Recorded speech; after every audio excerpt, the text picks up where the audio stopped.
Bible పండితులు ఈ వచనం మీద చాలా రకాలైన పరిశోధనలు చేశారు. చాలా సంవత్సరాలు తర్జన పడ్డారు. ఏంటి తాళపు చెవులు ఎవరికి ఇచ్చాడు దేవుడు, దీని అర్థం ఏంటి అనే ఆ విషయాన్ని ఆలోచన చేసి ఫైనల్గా వారు వచ్చిన కంక్లూజన్ ఏంటి అంటే, దేవుడు సంఘానికి సువార్త అనే తాళపు చెవులు ఇచ్చాడు.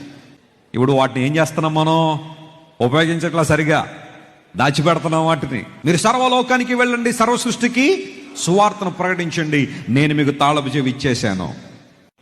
Lot of Jewish people accepted Christ on that day because that was the day of Pentecost. వారందరూ ఒక పండుగ సెలబ్రేట్ చేసుకుందాం యెరూషలేముకి వచ్చారు. పేతురు ఉపయోగించాడు ఆ తాళపు చెవి. 3,000 మంది దేవుని రాజ్యంలోకి వచ్చేసారు. సంఘం ప్రారంభించబడిన అద్భుతం జరిగింది.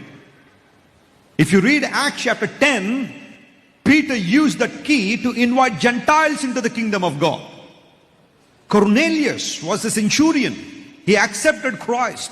And God used Peter to invite those people into his kingdom. He used that key for Gentiles also. So in the New Testament times, we're all one in Christ. There is no difference. ఇక యూదుడని Greece దేశస్థుడని ఏమీ లేదు, భేదం లేదు. దేవుడు అందరికీ సువార్త ద్వారా ఏం చేశాడు, ఆయన తెరిచేశాడు.